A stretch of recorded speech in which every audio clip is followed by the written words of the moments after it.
can we go into a little bit more detail on your work on set-top box data?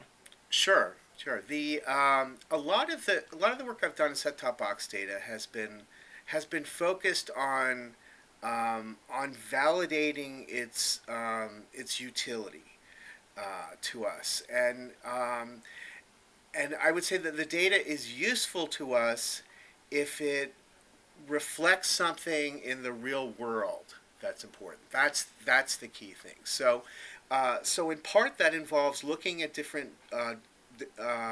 set-top box data sets. And I've looked at several of them so far. I've looked at 3 or 4 different ones, actually technically 4, and how they compare with Nielsen. But then that doesn't. But I'm not saying that Nielsen is therefore the gold standard.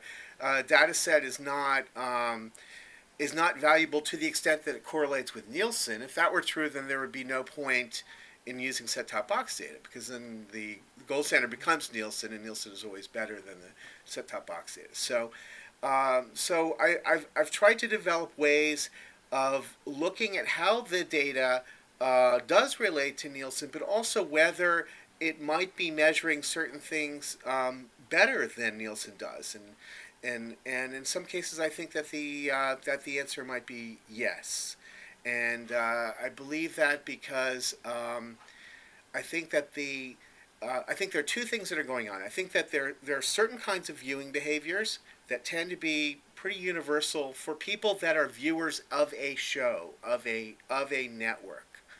And I think that there's the proof of that is that there's a lot of commonality in the up and down movement that you find of viewers to individual programs. I'm talking about up and down movement at the minute by minute level. A lot of commonality across different data sets, really different data sets from completely different footprints. And what that shows is that people tend to view if conditional on them viewing a program, they tend to view it in similar ways in different populations. And I think that the benefit of the set-top box data is that because the scale of it is so much greater, there's less noise in that measurement, and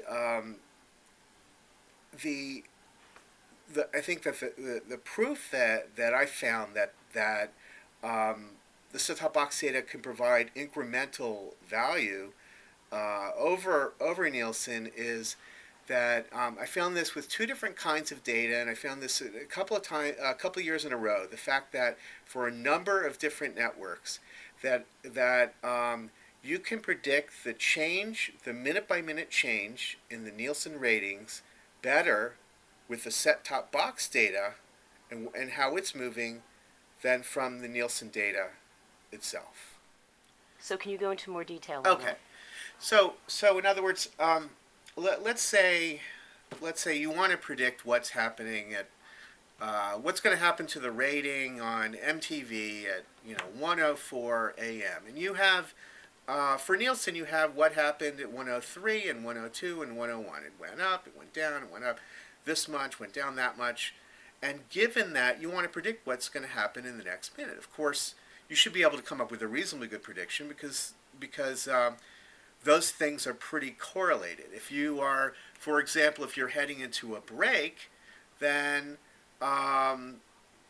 the rating the following minute, you have a pretty good idea of how much that's going to fall, and the minute after that, how much that's going to begin to rise again. Say you have pretty good predictions, but the question is, could you have as good or even a better prediction if you took your data for 1:03, 1:02, and 1:01 from a different data set, one that was drawing not from nationally representative homes, but from a much larger panel of homes. And what I've been able to show over and over again is that the answer is yes. And that could only be true. That can only be true for, it means that 2 things are true. One, it means that both the set-top data and the Nielsen data are pointing at something in common, and that something in common is some kind of universal viewing patterns. there's no other reason that the two things would be related in any way. So that's true, but it's also true that the set-top box data is doing so with less noise. That's why its predictions are better. There's no other reason why that could be. So, and this is not a criticism of Nielsen. It's just talking about the limits of a sample-based methodology where you're talking about 10,000, 20,000 homes as compared to a panel that might be 1,000,000 homes or more.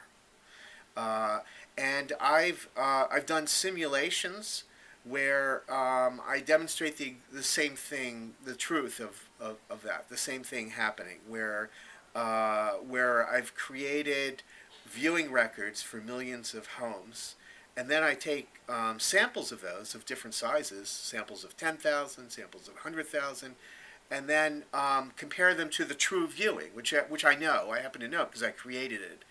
I'm through my simulation, and I'm able to measure how much the error is at different at different levels. And the answer is that it starts to look much better. There's much less error once you get beyond 100,000 or so, but that really to measure cable networks where you're talking about rating levels of 0.7, 0.8, 0.9, that sort of thing. You feel much more comfortable with 1,000,000 or more, being a panel size of 1,000,000 or more, and probably the answer is even greater if you're talking about very small networks, like networks that are 0.05 rated networks. So it shows the value of these set-top box panel measurements. So in terms of lowering the noise, you're saying more is better. 1,000,000 sample or 1,000,000 panel is better than 10,000. If Nielsen could find a way to expand its sample to 1,000,000, then you're saying it could be a more accurate measurement. Well, it would be, but then that would be unimaginably expensive. I mean, it's just not. It's only possible to have 1,000,000 homes because you're talking about a passive measurement.